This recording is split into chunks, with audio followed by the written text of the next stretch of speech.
Hola, me presento, soy Isaí Alejandro Azat Hernández, alumno de segundo semestre aquí en la Facultad de Derecho del Tecnológico Monterrey Campus Ciudad de México. Este es un video argumentativo sobre mi postura de la eutanasia y hablaré también para fundamentar mi postura el caso de nuestra situación problema de Fernando Cuesta. En un momento explicaré quién es Fernando Cuesta y por qué es importante. Cabe recalcar, este video es de mi clase de seminario de Derecho, impartida por el doctor Eliseo Campo. Y bueno, empezamos. Aquí hay una foto de este Fernando Cuesta, que va a ser importante para mí, mis argumentos acerca de la eutanasia. Cabe recalcar, estoy a favor de la eutanasia. En unos momentos explicaré por qué y con base a qué estoy a favor de la eutanasia. Bueno, ¿quién es Fernando Cuesta? El 5 de junio del 2019, Fernando Cuesta, originario de Gijón, España, emprendió su último viaje. Antes envió un mensaje a sus amigos: me voy. Y se iba de verdad, pero para siempre, pero por decisión propia. Porque él así lo quería. Fernando, un ingeniero industrial que tenía 66 años cuando se marchó a Suiza con la intención de someterse a un suicidio asistido para tener una muerte digna. Él decía, y cito: cada día me levanto pensando en qué movimiento más voy a dejar de hacer. Fernando tenía diagnosticada esclerosis lateral amintrófica, comúnmente conocida como ELA, una enfermedad del sistema nervioso que debilita los músculos y afecta las funciones físicas. La enfermedad fue avanzando de forma progresiva por todo su cuerpo hasta que se lo postró en una silla de ruedas eléctrica, de la que se valía para desplazarse. Recibió toda clase de atenciones hospitaleras para paliar los efectos de ELA. Sin embargo, estos avanzaban de forma irremediable por sus órganos y sus huesos, es decir, por toda su anatomía. Recibió también sesiones de rehabilitación en los centros de la zona. Por esto, Fernando estuvo planeando poner fin a aquella agonía, producida por una enfermedad neurodegenerativa que de carácter irreversible. Así, el 5 de junio se marchó a Gijón, a Suiza, acompañado de su exmujer y de sus dos hijos, Belén y Francisco José. Todos lo acompañaron en este último trayecto y le dejaron marcharse después, como era su deseo.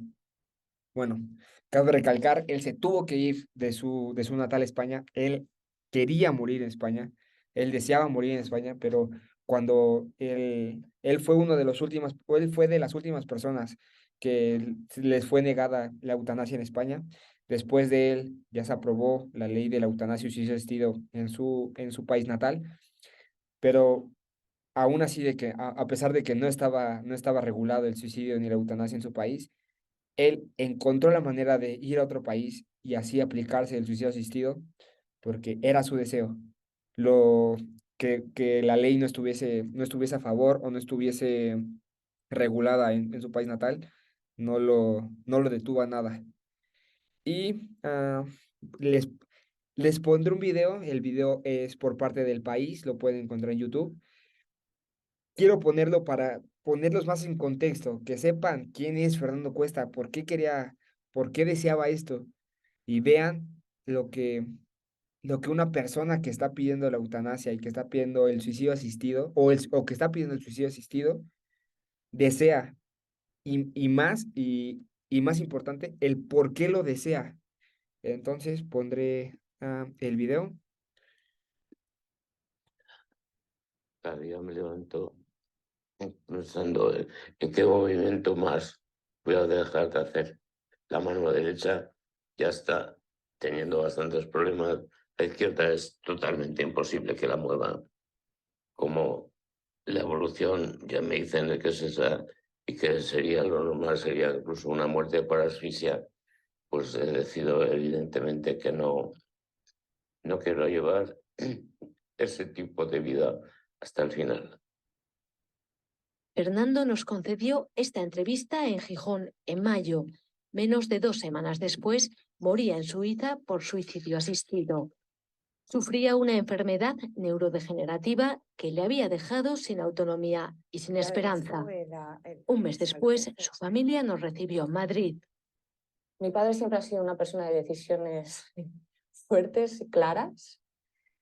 una persona muy, muy, muy analítica, que siempre veía los pros y los contras, y una vez que tomaba la decisión, ya sabíamos que realmente lo había valorado todo. No quería estar prisionero ni de su cuerpo ni de nada. Yo diría que los políticos, en vez de pensar, piensen de vez en cuando en los ciudadanos, sobre todo en los ciudadanos que están en estas condiciones, que de una vez por todas admitan que no todo el mundo tiene una expectativa de vida y no sirve el hecho, porque he oído un ejemplo también, es que tengo un amigo que está muy mal, pero tiene unas ganas de vivir brutales, etcétera, etcétera. Oiga, es que la eutanasia no es obligatoria, que viva, pero que nos deja a los demás morir dignamente.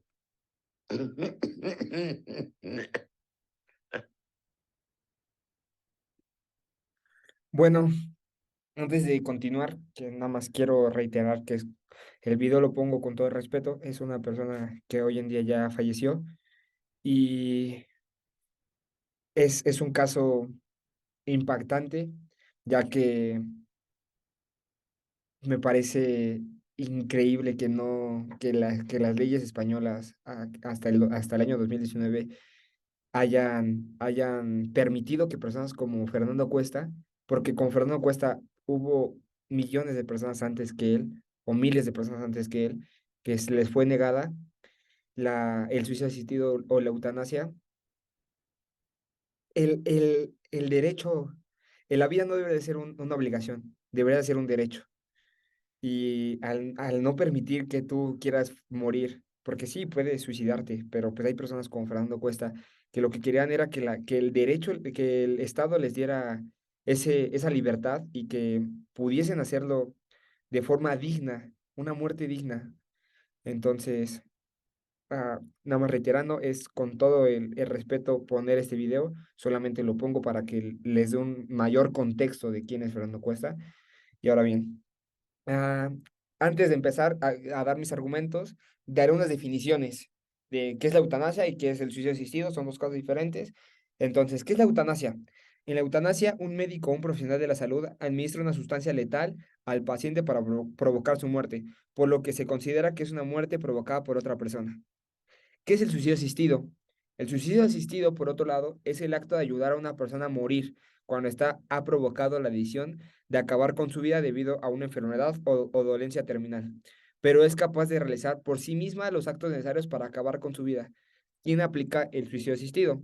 En el suicidio asistido, un profesional de la salud proporciona al paciente los medios para acabar con su vida como una receta para una sobredosis letal de medicamentos, pero es el propio paciente quien realiza el acto final. Entonces, la eutanasia, un médico te provoca la muerte y en el suicidio asistido, a través de un médico que te proporciona la dosis letal, tú te proporcionas la muerte. Ahora bien, los argumentos jurídicos. Pues tengo 5 argumentos jurídicos que darán mi opinión, que es a favor de la eutanasia, que son derecho a la libertad, derecho a una vida digna, derecho a una muerte digna, la Declaración de los Derechos Humanos y la Constitución Española y el derecho europeo. Ahora bien, en el derecho de libertad es permitir la eutanasia, así como decir hacer uso de la misma, es una libertad. Suponer reconocer un derecho para todo el que quiera ejercitarlo. Asimismo, no se obliga a nadie a ejercer esta libertad. Cada uno es dueño de su vida y de su cuerpo, por lo tanto, también deberá ser dueño de su propia muerte. Ahora, el derecho a una vida digna.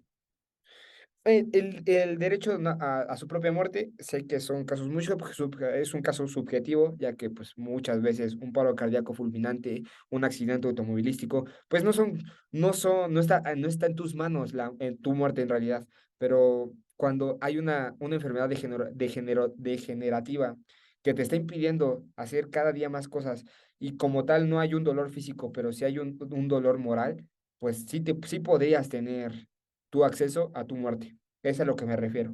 Ahora, el derecho a una vida digna. Este argumento supone asumir que la dignidad personal en determinadas circunstancias estaría por debajo de lo que podría ser exigido para vivir. por lo que permitiría que le fuese aplicada la eutanasia. No se puede esbozar una vida digna sin tomar en cuenta también el acceso a una muerte digna, que sería solamente la continuación y la finalidad de todo. En efecto, las consecuencias de una muerte indigna empiezan y se desarrollan mucho antes de una muerte en sí misma, mucho antes de la muerte en sí misma. Así, una muerte indigna significa un fin de una vida indigna para la persona, lo que es totalmente contrario a lo que se trata de establecer con la garantía de una vida digna. Ahora, en el derecho a la muerte digna es similar a la vida digna, pero quisiera profundizar. Si por muerte digna se entiende la cesación inmediata y definitiva del dolor, entonces la eutanasia se convertiría en en la terapéutica más fácil y efectiva. Pero si por el contrario se asume la muerte con grandeza de ánimo, encarándose, ejercitando en ella todas nuestras incapacidades personales, se constituye en el mismo paso dentro del camino hacia la plenitud humana. Último, si es que no se posee la certeza de quienes, dentro del marco de la doctrina cristiana, vean la muerte del umbral de que lo conduce a la presencia de Dios. Ahora, en la Declaración de los Derechos Humanos, encontré y pude determinar que hay tres que me parecen fundamentales, que es en el artículo 18: todo individuo tiene el derecho a la libertad de opinión y la expresión. Este derecho incluye el no ser molestado a causa de sus opiniones, el de investigar y recibir información y opiniones, y el de difundirlas sin limitación de fronteras por cualquier medio de expresión. Este artículo pues lo hizo Fernando Cuesta, ya que a pesar de que no estaba regulado en su país, él tenía el deseo de morir, y fue a otro país para que este deseo culminara. Pero lo importante es que, ¿por qué hacerlo en otro país? ¿Por qué irte a otras leyes? Por qué esperar que en otras leyes se te sean reconocidos esos derechos cuando tú en realidad quisieras morir con tu gente, en donde viviste, en donde creciste? Porque él así lo decía. Entonces, bueno. También en el artículo 5: nadie será sometido a torturas, ni a penas o tratos crueles, inhumanos o degradantes. Dejaré a un lado las torturas, ya que las torturas, según la RAI, es implicar dolor para sacar información. Entonces, pues obviamente Fernando Cuesta, pues no le estaban implicando dolor a alguien más, pero sí me gustaría rescatar el degradantes.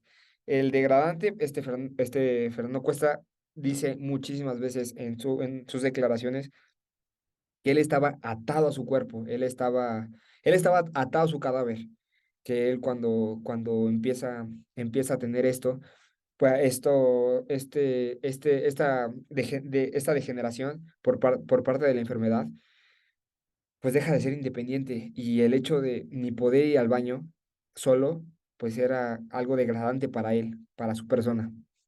Y en el artículo 25 también de la Declaración de los Derechos Humanos, toda persona tiene derecho a un nivel de vida adecuado que le asegure, así como su familia, la salud y el bienestar. Por su parte, en la Constitución española y en el derecho europeo, en el artículo 1, cabe recalcar, en España, ya en el 2019, después de Fernando Cuesta, ya se aprueba la ley de la eutanasia y el suicidio asistido.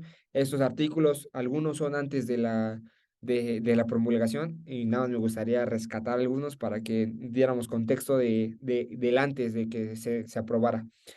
Ahora bien, en el artículo 10, la dignidad de la persona, los derechos inviolables que le son inherentes, el libre desarrollo de la personalidad, el respeto a la ley y a los derechos de las demás son fundamentales en el orden político y la paz social.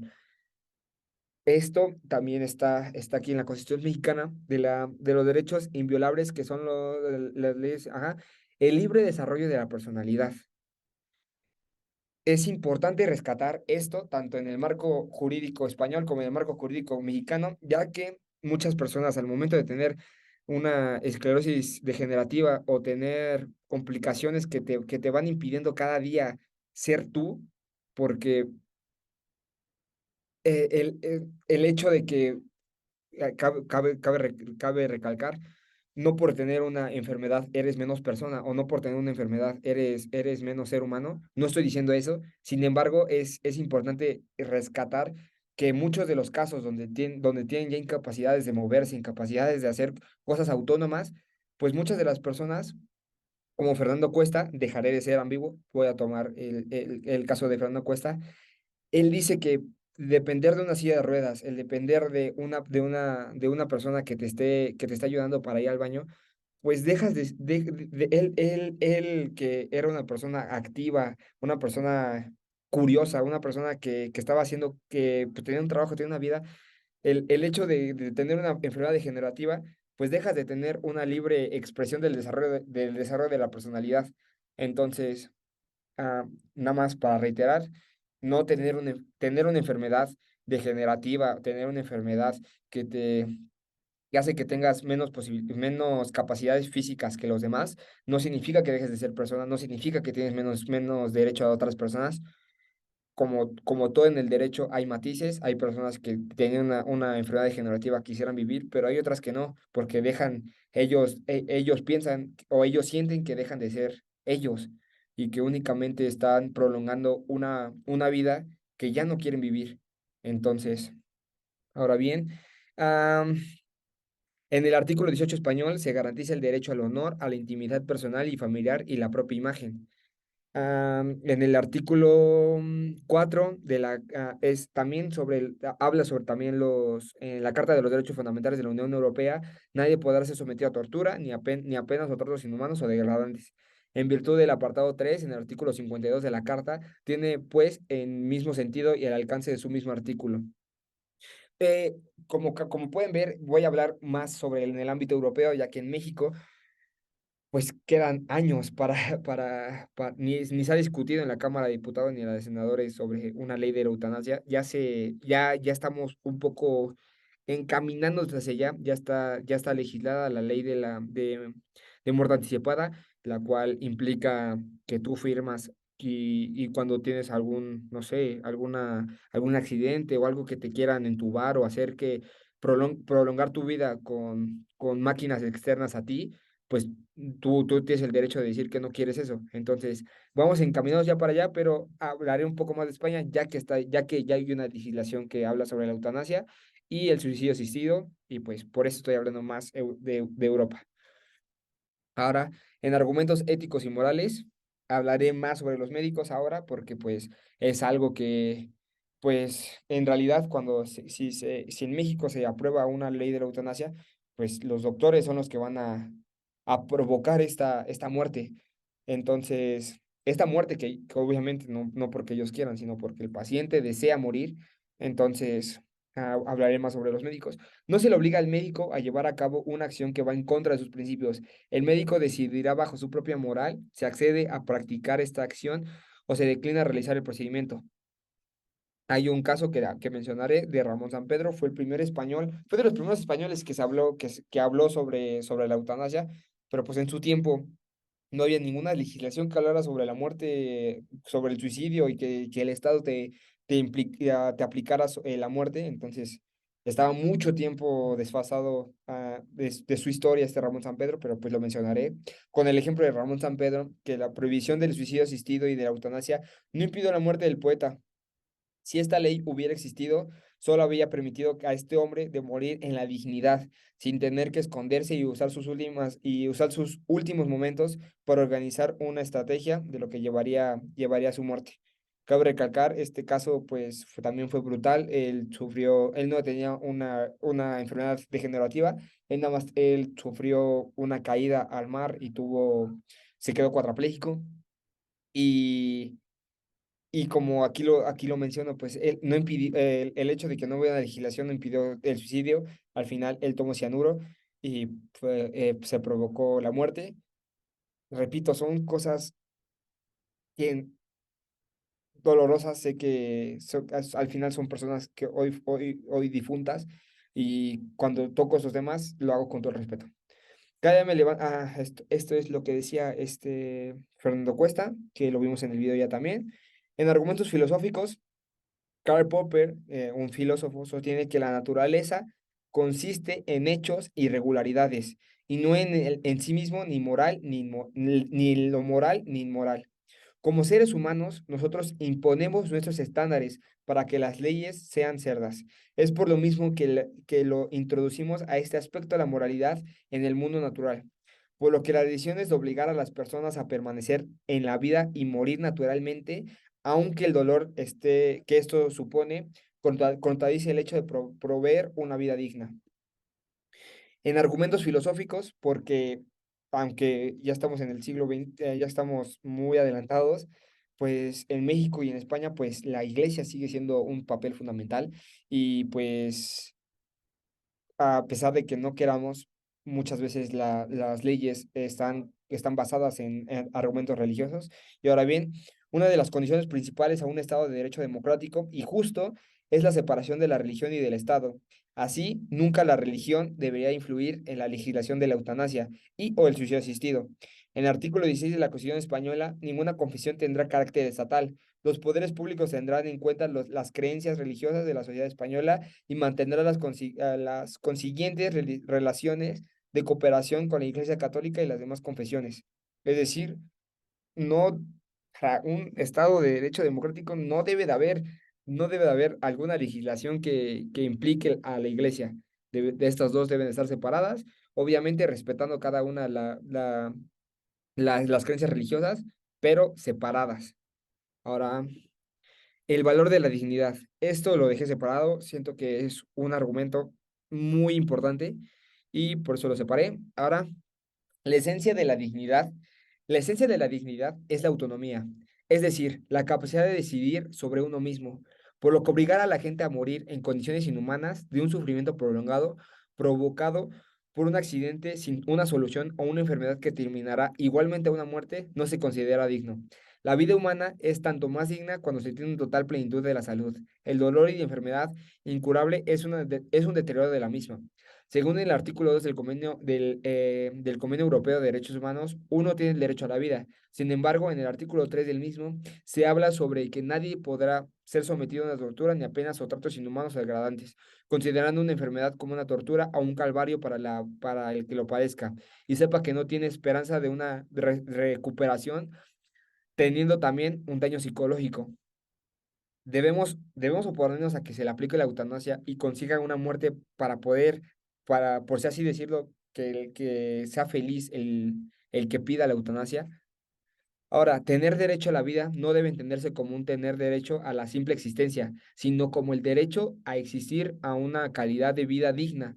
Todos sabemos que el proceso de morir es parte de la vida diaria y que las personas tienen derecho a intentar que los eventos que forman parte de su vida sean tan buenos o placenteros como sea posible. Sí, por otro lado, una persona ve sus condiciones de vida disminuidas plenamente y es una decisión no seguir viviendo, aunque la muerte no sea algo inminente, no hay razón alguna para impedirle que realice este deseo. Ahora, en conclusiones, ¿cuál es mi postura final? Por supuesto, estoy consciente que los desafíos éticos que constituye la legalización del suicidio asistido y de la eutanasia, pero estoy seguro que se pueden encontrar términos medios para poner fin de un sufrimiento sin abrir la puerta a una eutanasia que se justificara por dos argumentos que no sean la dignidad, la compasión y la necesidad. Esto hablando en un término jurídico mexicano. Y ahora, cuando una persona plenamente capaz y libre se enfrenta a una situación vital que a su juicio vulnere su dignidad, intimidad e integridad, el bien de la vida puede decaer en favor a los demás bienes y derechos con los que se debe ser ponderado, toda vez que no existe un deber constitucional de imponer o tutelar la vida a toda costa y en contra de su voluntad del titular del derecho a la vida. Por esta misma razón, el Estado se obliga a proveer un régimen jurídico que establezca las garantías necesarias y la seguridad jurídica. De manera de cierre, nada más me gustaría recalcar el derecho a la vida no debería ser una obligación, debería ser un derecho y el darle fin a tu vida, obviamente teniendo una serie de seguimientos psicológicos, una serie de que las personas capaces y necesarias te digan que que puedes ser partícipe de la eutanasia, porque no todas las personas, en todos los países que se ha legislado, no todas las personas pueden ser partícipes de la eutanasia. Ya seas apto para aplicarte esta, debería ser un derecho, no debería ser una obligación. Entonces, eso sería todo de mi parte. Ese es mi video de mi argumentación sobre la eutanasia. Muchas gracias por escucharme Y hasta aquí. Hasta luego.